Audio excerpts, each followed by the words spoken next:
Hello, नमस्कार, आदाब, सत श्री अकाल। I welcome you all to another episode of our show, जिसको हम कहते हैं द परी शो, जिसमें हम आपको बताते हैं आपके काम की बात, आपके देश की बात, आपके मतलब से जुड़ी बातें, बस सभी बातें जो आपको जानना बहुत आवश्यक है। हम संक्षेप में एक विश्लेषणपूर्ण जानकारी आपके समक्ष प्रस्तुत करते हैं और कम से कम शब्दों में, बिना किसी म्यूज़िक बजाए, बिना आपके समय और एनर्जी को बर्बाद किए हुए एक स्टोरी की तरह आपके सामने खबरों का विश्लेषण प्रस्तुत करते हैं। हमें उम्मीद है कि फेसबुक की तरह आप हमारे यूट्यूब चैनल को भी सपोर्ट करेंगे। आप हमारा यूट्यूब चैनल सब्सक्राइब कर सकते हैं, जिसका नाम है परी टॉक्स टू देश की जनता, जिसमें आप सब्सक्रिप्शन बटन को दबाकर बेल आइकन को क्लिक कर दीजिए। हाथरस मामले में योगी जी ने STI का गठन किया है। STI की टीम में 7 ऑफिसर्स है और ये टीम जो है अगले आने वाले 7 दिनों में अपनी रिपोर्ट पेश करेगी कि क्या एक्चुअली में हुआ था हाथरस मामले में। हालांकि पुलिस ने बताया है कि रेप का मामला नहीं है, पीड़िता का रेप नहीं किया गया था, क्योंकि जब पीड़िता ने अपना केस दर्ज करवाया था तो पुलिस ने छेड़खानी का ही आरोप लगाया था और इसके चलते मेडिकल भी नहीं किया गया था।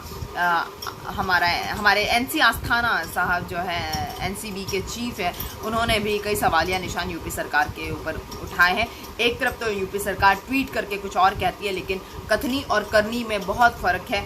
करनी जिस तरह से योगी सरकार और पूरा प्रशासन मिलकर कर रहा है पीड़िता उसके परिवार के साथ में, वो बहुत ही शर्मनाक हादसा है।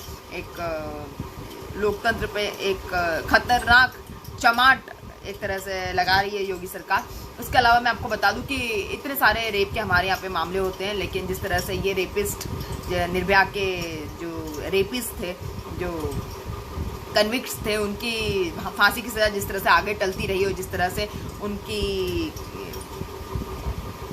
जो राष्ट्रपति को लिखी हुई उनकी बेल पिटीशन है उस पर जिस तरह से लेट लतीफ़ी होती रही, तो एक तरह से रेपिस्ट के इरादे और ज़्यादा पुख्ता हो गए हैं। उनके कार्य करने की शैली और ज़्यादा फॉरवर्ड हो गई है, क्योंकि उनको पता है कि हमारे यहाँ की कानून व्यवस्था कैसी, हमारे यहाँ पे कोर्ट और हमारे यहाँ पे किस तरह से इंडियन लॉ में और हमारे संविधान में किस तरह से सजाएं दी जाती है। तो आजकल रेपिस्ट जो है पूरी तरह से बेफिक्र हो गए हैं। कंगना रनौत ने जिस तरह से आज ट्वीट किया है कि इस तरह के रेपिस्ट को पब्लिकली गोली मार देनी चाहिए, सबसे अच्छा तरीका है। और स्वरा भास्कर ने भी कहा है कि इन रेपिस्ट को डेथ पेनल्टी देनी चाहिए और अर्जेंट बेसिस पे देनी चाहिए, जो इनके लिए सबसे बेहतर इलाज है। और मैं आपको बता दूं कि जितने भी कन्विक्ट्स हैं उसमें से सिर्फ 25% पर ही जो है सज़ा मिल पाती है, बाकी 75% जो है सबूत के या किसी गवाह के ना होने पर और सबूत या बहुत सारी चीज़ों के चलते 75% लोग जो है कन्विक्ट्स जो है वो छूट जाते हैं, रेपिस्ट छूट जाते हैं और 25% रेपिस्ट को ही सज़ा मिल पाती है। ये चीज़ जो है अपने आप में एक सरप्राइजिंग फिगर हमारे देश की दुर्भाग्यशाली दशा को दिखाने वाला है। इसके बाद में सेम टाइम नरसिंहपुर, सतना, खरगोन और बलरामपुर में लगातार रेप की घटना पिछले 4 दिनों में हमें सुनने में आई है। और मैं तो ये भी जानती हूँ कि पिछले 3 हफ्तों पहले 95 इयर्स ओल्ड लेडी का दिल्ली में बलात्कार किया गया था। कोरोना काल में बहुत सारे हॉस्पिटल्स में, कोरोना सेंटर्स में लगातार लड़कियों पे बलात्कार के अटेम्प्ट किए जाते रहे, लड़कियों पर बलात्कार किए जाते रहे।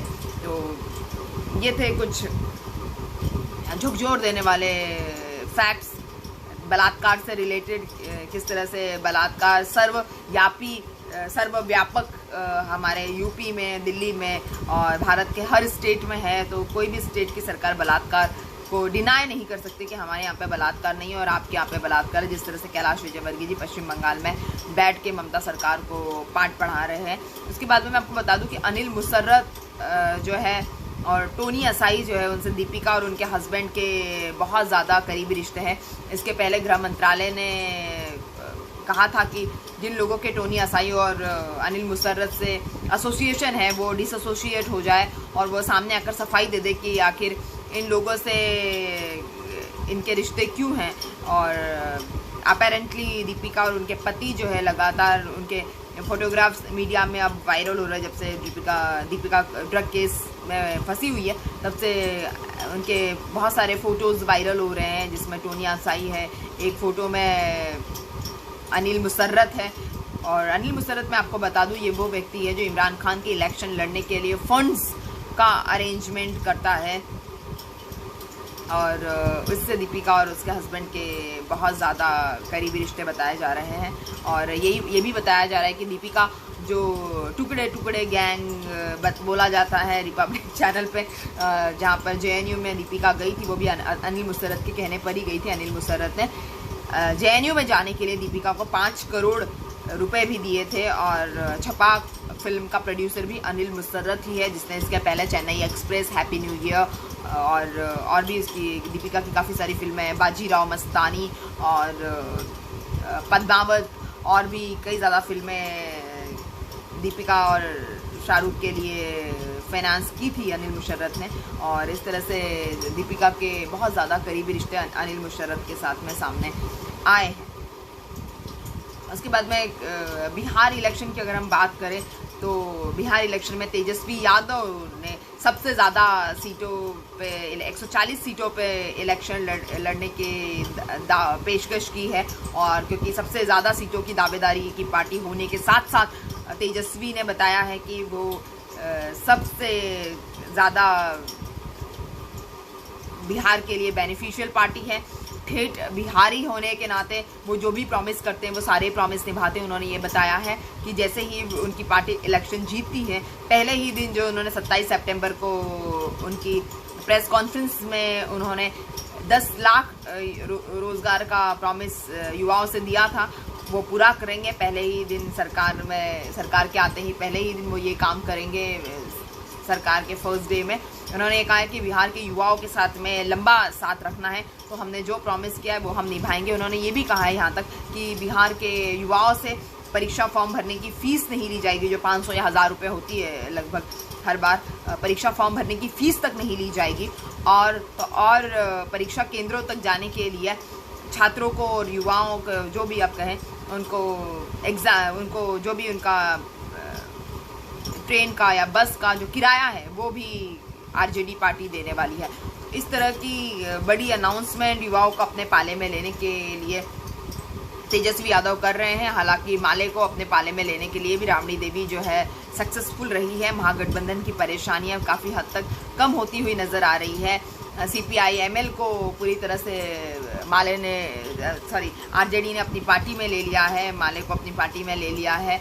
CPI-ML अब RJD के लिए काम करना चाहती है, महागठबंधन के लिए काम करने के लिए अपनी हामी भर चुकी है।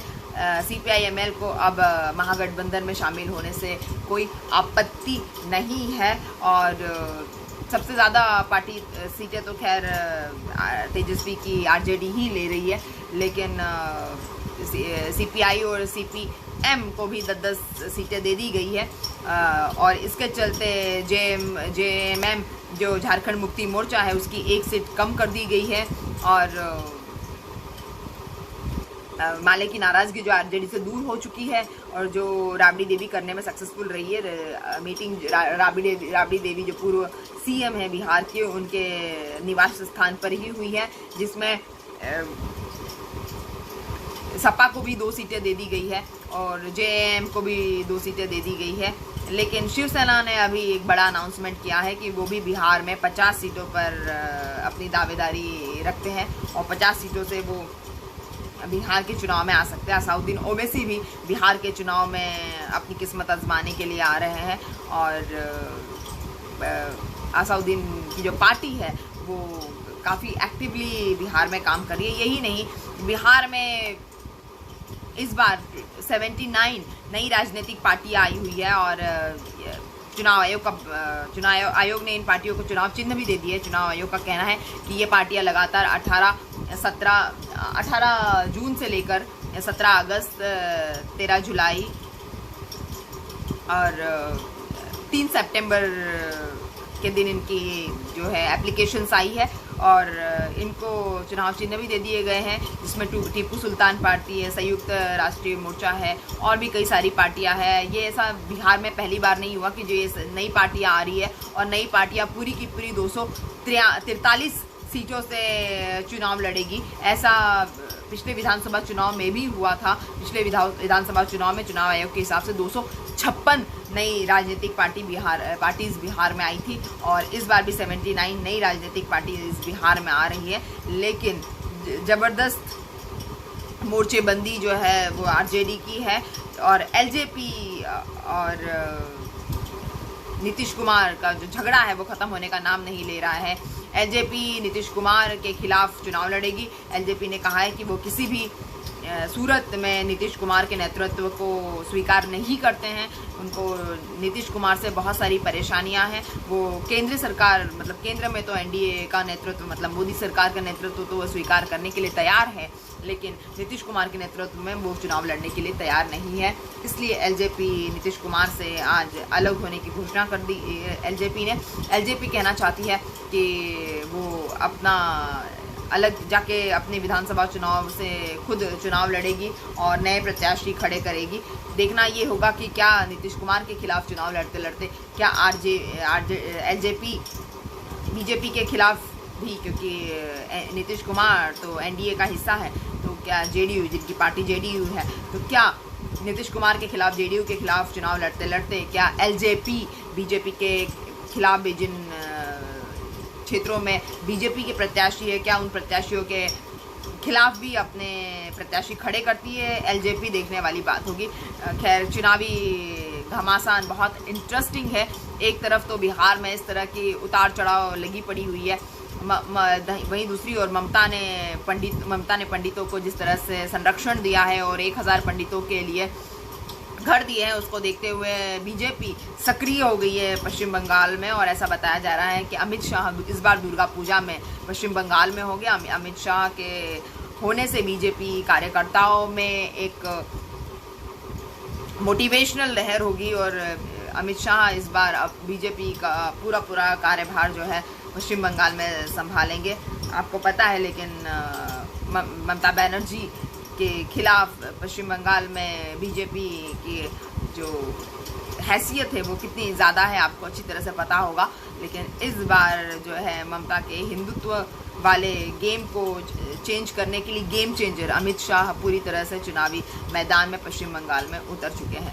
तो खैर ये सारी बातें हैं। एक तरफ तो बिहार और पश्चिम बंगाल में इस तरह की सरगर्मियां चल रही है, लेकिन दूसरी तरफ एमपी में बीजेपी सीटों पे उम्मीदवारों की लिस्ट तक प्रकाशित नहीं कर पाई है और सिंधिया के आने पर काफ़ी ज़्यादा विरोध की स्थिति बीजेपी के अंदर नज़र आ रही है। बीजेपी अपने अंतर्कलह से परेशान है, इसलिए अभी तक सीटों की लिस्ट तक जारी नहीं कर पाई है, जिसमें शिवराज सिंह चौहान पे पूछने पर उन्होंने कहा सब ठीक है, मगर ऐसा बताया जा रहा है कि वहाँ पर नेताओं के बीच में अंतर्कलह चल रहा है।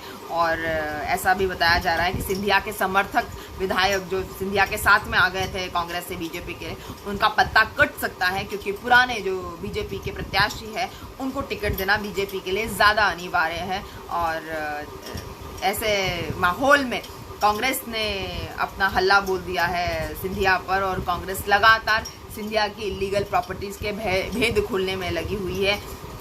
और दूसरी ओर हम देखते हैं कि इमरती देवी जो सिंधिया की एक और बहुत बड़ी समर्थक है, उन्होंने ये अनाउंसमेंट किया है कि इमरती देवी जो है अगर विधायक नहीं बनती है फिर भी वो मंत्री बनी रहेगी। इमरती देवी जो है अपने उल्टे सीधे बयानों के लिए मशहूर नेता है एमपी से, और इमरती देवी ने इस बार कहा है कि वो चाहे कोई उनको वोट दे चाहे ना दे, चाहे वो मंत्री बने चाहे ना बने, फिर भी वो नेता बनी रहेगी। अब इमरती देवी ही बता सकती है इसका जवाब। तो किस तरह से ऐसे मध्य प्रदेश में जहाँ पर विधानसभा का प्रावधान ही नहीं है, वो इलेक्शन हारने के बाद में जो विधानसभा में ही नहीं रहेगी तो मंत्री कैसे बनी रह सकती है। तो इसका जवाब तो खैर इमरती देवी ही दे सकती है। मगर हाँ, चुनावी घमासान बहुत इंटरेस्टिंग है और बिहार में लगातार नई पार्टीज आ रही है। पश्चिम बंगाल में बीजेपी एक्टिव हो गई है, कैलाश विजयवर्गीय अमित शाह एक्टिव हो गए हैं, और एमपी में जिस तरह का अंतर्कलह चल रहा है, राजस्थान में जिस तरह से आए दिन उद्घोषणाएं की जा रही है, तो आप समझ सकते हैं कि कितना ज़्यादा इंटरेस्टिंग माहौल